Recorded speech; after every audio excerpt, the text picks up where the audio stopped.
Profesor Olano, primera pregunta, la más importante de todas. ¿Quiere café? Sí, muchas gracias, Mauricio. ¿Con azúcar o sin azúcar? Solito. Solito. Sí, muchas gracias. Esta vaina, ya el café lo aprendimos a tomar sin azúcar. Qué bueno, ¿no? Sí, mire, la mayoría de los invitados nos dicen que sin azúcar. Yo no he podido, voy a hacer la tarea. No, es que así es como se prueba un buen café. Bueno, Muchas gracias. ¿Quién es la figura del Papa, o qué es la figura del Papa históricamente que ha representado? ¿Qué es esa figura que viene mañana, independiente de que se llame Francisco, pues su nombre, o sí, Benedicto XVI, o en fin? Bueno, el Papa es el vicario de Cristo, es decir, el representante de Cristo en la tierra, para lo cual en su momento le pidió a San Pedro que fuera esa roca, esa piedra, esa primera piedra de la iglesia. De ahí viene el acrónimo Papa, que significa Petri Apostoli Potestatem Accipiens, el que tiene el poder y la potestad del apóstol Pedro, que a su vez pues, fue delegado por Cristo. Entonces, para hacer cabeza. Es un acrónimo, no viene del latín y del griego papas. No, pues hay muchas versiones. Corominas, que es un etimólogo, habla de eso, sí, se remite al término griego y al término latín, de papa. Sí, ¿sí? Pero también se utiliza. Pero también podría ser un acrónimo. Un acrónimo. Muy bien. Le pregunto eso porque según algunos teólogos consultados, por ejemplo, porque yo teólogo no lo soy, pero decían que se perdió ese momento en el que Pedro, por lo menos no hay registros de una imposición de manos continuas de Pedro, que se hablan de un tal Linus al que le impone las manos, y de ahí en adelante se pierde ese registro hasta que aparece un nuevo papa, me parece que en el siglo III o algo así. Sí, porque digamos los primeros papas que son, Pedro, Lino, Sixto, Cornelio, Cipriano, Crisóbulo, Anastasio. Pero de eso no hay registros. Hasta el siglo III. Entonces es un poco acto de fe de los católicos. Sí, porque de hecho en Catholic Hierarchy, que es la genealogía de cada obispo, aparece el linaje episcopal, es decir, cuáles son los obispos que le han impuesto las manos. Y esa tradición aparece ahí reseñada incluso por ahí desde el siglo XVIII. Pero no es aunque aparecía anteriormente. Ireneo de León en el siglo III. Sí, como tal, la secuencia de la imposición del árbol genealógico de cada obispo está registrado ahí desde el siglo XVIII, básicamente, y es una de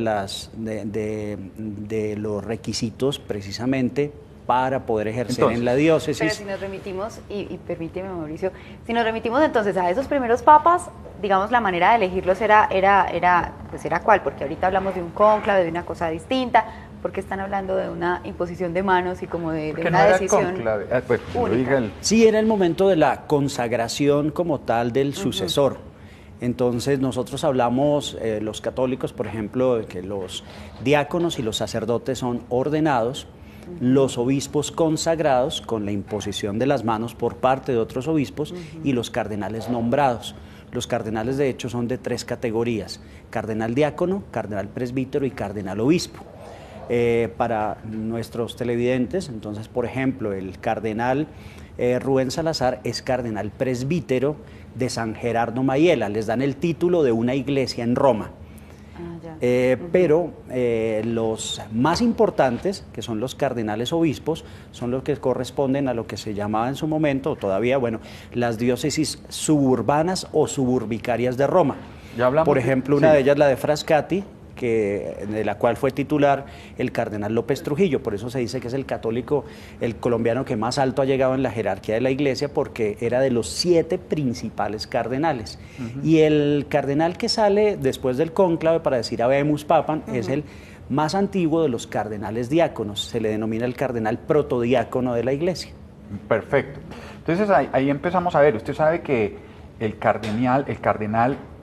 título de cardenal no tiene una dimensión teológica, de hecho hasta un laico podría ser nombrado cardenal. Hubo muchos príncipes e incluso infantes españoles nombrados cardenales laicos, y después contraían matrimonio y continuaban con el título, pero era un rango de nobleza. También hasta Pío XII hubo un príncipe asistente al solio pontificio, uno de los patricios romanos, un integrante de una de las principales familias romanas, hacía parte, digamos, de esa corte pontificia que Ok. existía y tenía esos laicos también allí. ¿Por qué el obispo, por qué el Papa es el obispo de Roma? ¿Y por qué cuando usted es nombrado cardenal se le asigna una iglesia, algo en Roma, una parroquia, digamos? Sí. Usted nos había nombrado eso algo, pero ¿por qué tiene que ser dentro de los católicos el obispo de Roma?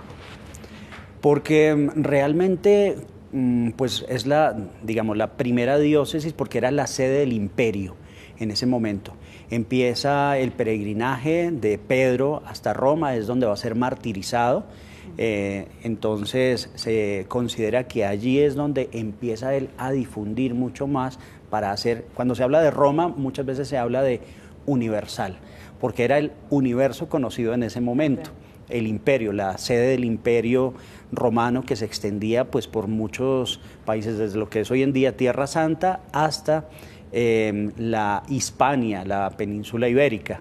Entonces... De hecho, católico significa universal, ¿no? Sí, también está Entonces esa es denominación. católico, apostólico y romano, el Sí. católico refiriendo a, dicen que es la iglesia universal. Sí. Exactamente. Bueno, pero además es que el Papa no solamente tiene esa dimensión religiosa, espiritual, que es la que, digamos, hace que se congreguen muchísimas más personas, por ejemplo, con lo que va a pasar ahorita en esta visita de aquí a Colombia, que viene tanta gente que viene a verlo es más desde la fe.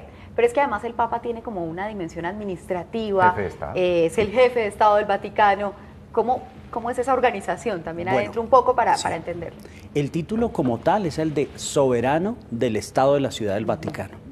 Por eso realmente el Vaticano podríamos decirlo que es una monarquía electiva, una monarquía que depende precisamente de la reunión de unos príncipes electores que son los cardenales, así como se hacía también en el Sacro Romano Imperio.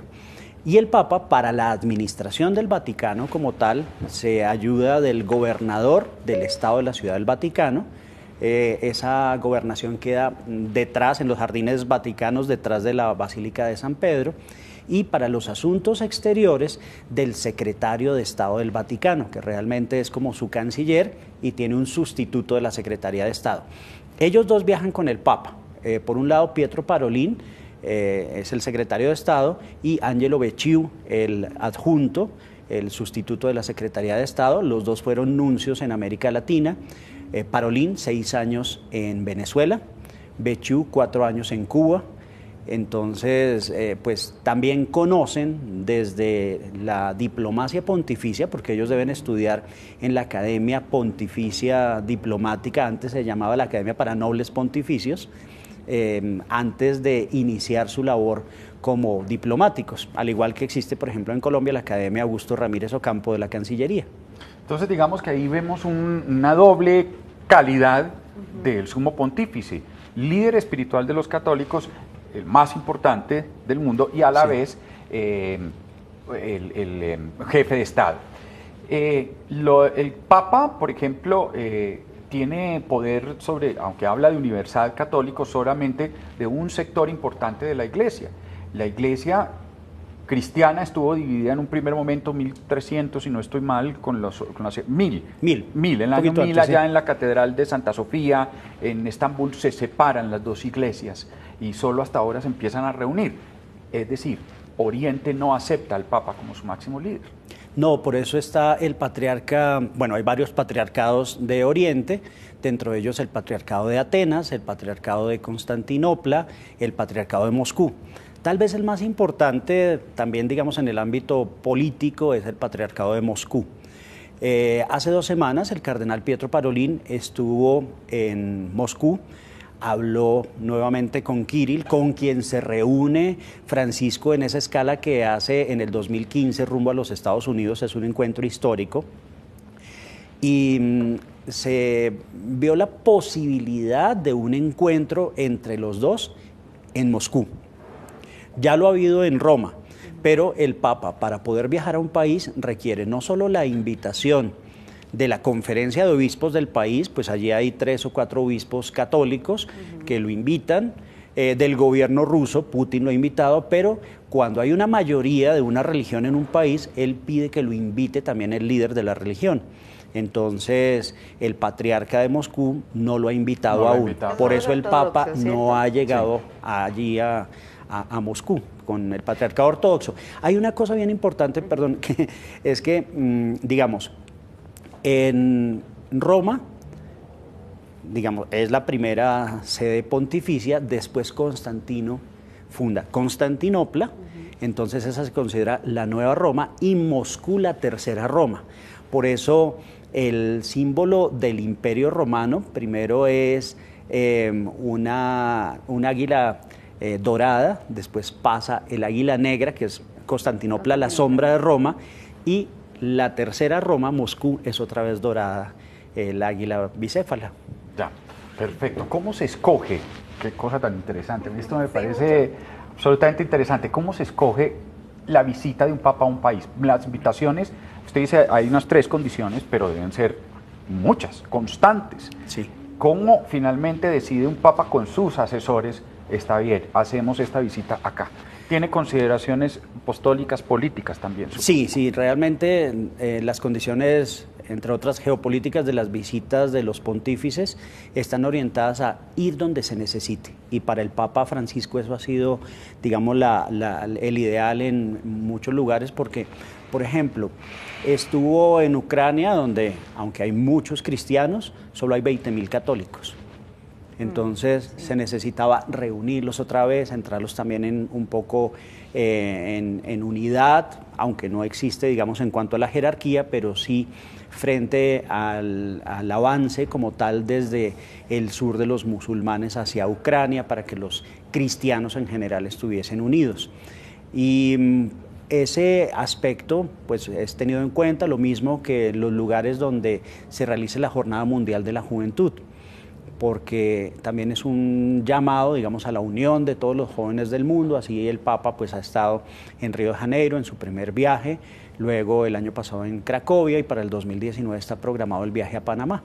Es en este momento para la Iglesia y para el Papa Francisco una necesidad, el hecho de como salir a buscar nuevos católicos, más personas que vengan a practicar esa religión, porque miren que busca uno las cifras. Y hay que decirlo, las cifras que entrega el Vaticano, que entrega la misma Iglesia, hablan de una cantidad de católicos que uno podría poner en tela de juicio. Por ejemplo, en Colombia dicen 45 millones de católicos. Sí. Hoy yo creo que uno bien puede pensar que esa cifra no debe ser tan alta, además porque muchas personas van y empiezan a irse a otras religiones. Y el Papa ha hablado mucho de una Iglesia que salga a buscar pues a los feligreses. ¿Ese es un objetivo, tener nuevos católicos, reunir nuevos fieles? Sí, precisamente, el Papa ha dicho que ya no hay que cuidar a las 99 en el redil y salir a buscar a la oveja perdida, sino que en la mayoría de diócesis solo hay una y hay que salir a buscar a las 99. Esa cifra que das del anuario pontificio de los 45.3 millones de católicos es con base en los registros de bautizo. Pero precisamente Monseñor Fabián Marulanda, que fue secretario de la Conferencia Episcopal, ante las cifras decía es que en Colombia hasta los ateos son bautizados. Y hay que tener en cuenta algo, en el 2015 la firma Gallup dio a conocer una encuesta, bueno, se dio a conocer a través de la BBC de Londres, y dentro de ella los resultados en el caso de Colombia es que 8 de 10 colombianos nos consideramos religiosos. No estoy hablando de católicos, sino religiosos, alguna relación trascendente. Mauricio bien lo decía en estos días, por ejemplo, en relación con algunos monjes tibetanos, pues hay mucha gente, sigue la tradición de Dalai Lama, que sin lugar a duda pues es uno de los líderes espirituales más importantes del mundo, junto con el Papa Francisco. Habrá cristianos no católicos, judíos, musulmanes, etcétera, y dentro de eso pues está toda la población colombiana. El estimado de la población colombiana, si es 8 de cada 10, pues esto nos da casi 40 millones de personas que practican en realidad alguna religión. Sí, tengo entendido que Colombia es el 10º país católico según las cifras en el mundo. Sí, exactamente. Ahí hay un altísimo crecimiento de la población evangélica. 15% se proclamó evangélico según una encuesta que estoy viendo del año pasado del Centro Nacional de Consultoría, y está en auge. El Papa, digamos, mira, por ejemplo, esas cifras para decir si viene o no. Claro, se miran todas esas cifras.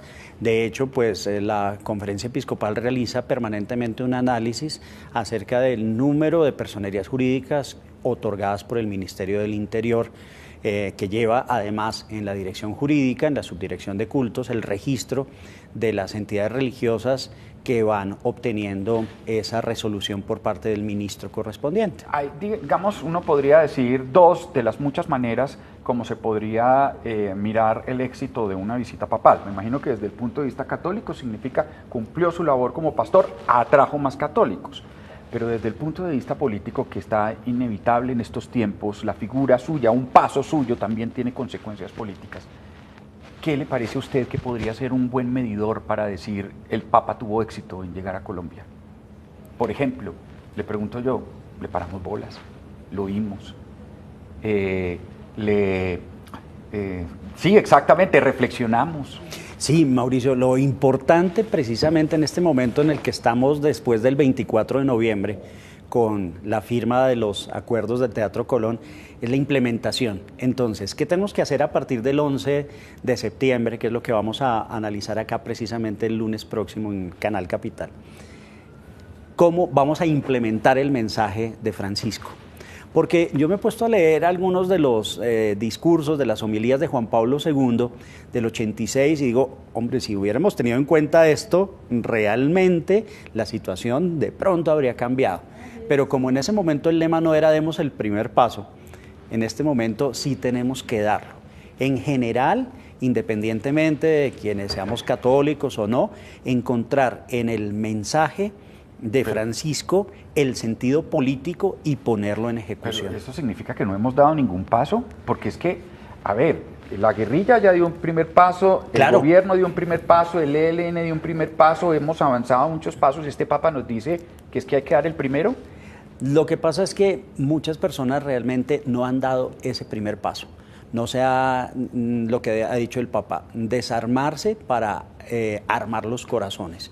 Entonces, sigue habiendo de todas maneras algún tipo de polarización, incluso en las familias, por las personas que dicen yo soy de esta tendencia o soy de esta otra tendencia, no quiero aceptar la reinserción. Pero eso no es natural en los países, etc. Es decir, en Finlandia hay polarización, sí. En Suecia hay polarización, eso está bien. Sí, está bien, pero realmente no podemos nosotros estar en un mismo esquema, digamos, frente nacionalista, en este momento en el cual pues tenemos que aceptar la inclusión y la diversidad con misericordia, como lo ha dicho el Papa. Le quiero poner otro mensaje, por ejemplo, sobre la mesa, Mauricio, que pueden revisar las personas que pues no sean católicas, porque lo que hemos venido diciendo, no hay que ver la visita del Papa Francisco, creería yo, solamente como la visita de un gran líder religioso y solamente desde la fe. Bien, la puede uno analizar desde esos otros escenarios que usted dice. Por ejemplo, el mismo Papa Francisco tiene, bueno, la segunda encíclica, que es la que él sí escribió, la única que escribió él, completica, habla, Laudato Si habla es de cómo cuidar el medio ambiente, de la ecología, de una invitación para que reciclemos, por ejemplo, para no desperdiciar las cosas. Usó el término de explotación salvaje, sí, ese término ayer. Habla de desigualdad, habla de reducir la pobreza, que van muy de la mano además con los objetivos del milenio. Y cuando la presentó, lo primero que dijo fue, ojo, las encíclicas son normalmente para los católicos, esta no, esta encíclica es una invitación a todos. Desde Juan 23 las encíclicas son para hombres y mujeres de buena voluntad, así aparecen. El Papa quiso reforzarlo, pero además es bien importante el que el patriarca Bartolomé, que es ortodoxo, es también uno de los grandes líderes en los temas de ambiente. Y es el único citado por el Papa como un ejemplo a seguir en materia, digamos, doctrinal, pero en doctrinal religiosa, pero también en temas de ambiente, para tener en cuenta los diferentes aspectos que están en la Laudato Si y que están, como decías también, en concordancia, no solo con los objetivos del milenio de Naciones Unidas, sino también con unos objetivos de la Iglesia para el tercer milenio, que fijó Juan Pablo II y que hasta ahora se empiezan a desarrollar particularmente en estos documentos de Francisco.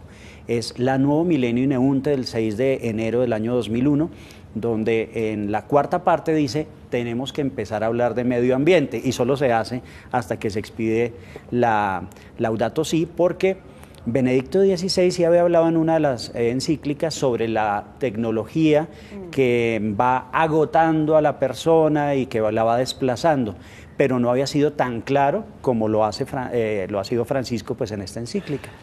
Mire, pues yo soy orgullosamente ateo y veo la figura del clero, cómo se fue separando desde los primeros siglos de la iglesia, digamos, del común de la gente. Y uno podría ver dos vertientes en la iglesia. Una que propugna para que el clero continúe separándose, sea un estilo de celebración, exactamente de conducción, un poquito alejado, enviando unas cartas, y otro estilo donde se habla de un acercamiento a la gente. ¿Este Papa en qué línea la inscribiría usted? Bueno, en primer lugar, sobre el punto que refieres, yo quisiera señalar que el Papa, el sábado siguiente a su elección, reúne a todos los periodistas y les dice, aquí puede haber creyentes, no creyentes, ateos, indiferentes, pero yo lo que quiero reconocer en cada uno de ustedes es la dignidad de la persona humana. Ese me parece un mensaje de inclusión muy importante, porque no es dejar de lado a unos y a otros. Sí, pero a los presentadores les vigilan a ver si son casados y católicos para poder ir a hacer la presentación del Papa aquí. A los presentadores. Sí, a los presentadores, a los que van a hacer la presentación en general del Papa. Pues yo estoy acá y bueno, entre otras circunstancias mucho que el Papa haya mandado a decir eso. No, eso es por eso le pararon muchas bolas, ¿no? Sí. Entonces, pero sobre lo que señala Mauricio, precisamente el Papa está en esa línea de acoger más a la gente. Es un Papa que, siendo superior provincial de la Compañía de Jesús, después de haber tenido algunos inconvenientes precisamente allí con unos sacerdotes que fueron sus profesores y que estuvieron secuestrados durante 6 meses y torturados, y encuentra también la posibilidad de acoger a mucha gente, incluso no creyentes, en el Colegio de San Miguel, que está en la Boca del Lobo, a 2 cuadras de la Casa Rosada, y salva a más de 100 personas de la dictadura sacándolos de la Argentina. Sí. Y ha propuesto Entonces, cosas como... luego viene toda esta inclusión, el oler a oveja, el decirle a la gente, por ejemplo, lo dijo el domingo, las parroquias no son oficinas funcionales de horario, tienen que estar abiertas. Entonces, eso a veces pega un poquito duro porque dice, nos va a poner más trabajo el Papa. Algunos sectores lo dicen así. ¿Cómo malinterpretan al Papa? Lo que acaba de decir es que me dejó pensando mucho con el tema de los presentadores. Eso no es del Papa. El Papa no acaba de decir que los divorciados no están excomulgados. No, eso es del Vaticano que dirige el Papa. Es la Iglesia. Pero eso es el Vaticano que dirige el Papa. Pero en Laudato sí está el tema. Pero mire, eso es del Vaticano que dirige el Papa. Pero mire, ¿sabe cuál es lo que me parece más diciente, y no sea usted? Que el Papa ande con su... ¿cómo se llama? Traje papal, sotana. Sí, la sotana. La sotana blanca y debajo unos pantalones negros y unos zapatos negros. Tengo entendido, porque él quiso decir, soy un sacerdote más que tengo un uniforme de Papa. Sí. Entonces a mí eso me parece diciente, y eso no le ha gustado mucho a cierto sector de la iglesia, ¿no? Digamos el conservador. Claro. Algún santo hace algunos años decía que la sotana era su funda de paraguas. Entonces el Papa dice, yo voy a seguir utilizando mis pantalones hasta que se rompan. Voy a seguir utilizando mis zapatos, no solo porque son ortopédicos, sino porque ya los tiene. No, porque los zapatos ortopédicos se pueden mandar a hacer rojos. Pues, adicionalmente, porque dice, es que además este color es el que generalmente utiliza toda la gente. Entonces yo soy solo uno más que camina con los demás cristianos primus por el mundo. Pares. Exactamente, el primus inter paribus, que es el que hace cabeza, pero es igual a los demás. Entonces, eso es bien importante. Y fue lo que, digamos, pegó duro hacia el grupo de los cardenales, a los que desde el primer momento les dice mis hermanos cardenales, y no dice sus eminencias reverendísimas me han escogido, ¿no? Sino mis hermanos cardenales. Entonces ya los pone en un nivel que dicen, no, yo creo que va a ser hermano de este tipo, ¿no? El primer saludo fue hermanos, hermanas, oren por mí, Sorelli. Sí, y Fratelli. Fratelli y Sorelli. Exactamente, sí. Muy distinto a otra cosa. Hay muchos mensajes en esta figura de este Papa particularmente que me parecen muy interesantes. Señor Olano, muchas gracias. No, Mauricio, muchas gracias. Siempre he venido aquí. Vamos a seguir contando con usted, porque además de un gran conversador, es un... No, yo renuncié al Partido Conservador. Conversador. Conversador fue lo que quise decir. No estaba pensando en eso. Además de un gran conversador, pues summa cum laude en Derecho Canónico, pues no más, y un profesor de Historia, el Departamento de Historia de la Universidad de La Sabana, que es una universidad seria, estudiosa, y además pues un experto, vaticanólogo, acuñemos esa palabra. Bueno, muchas gracias. Muchísimas gracias. Esto es Despierta Bogotá, ya seguimos.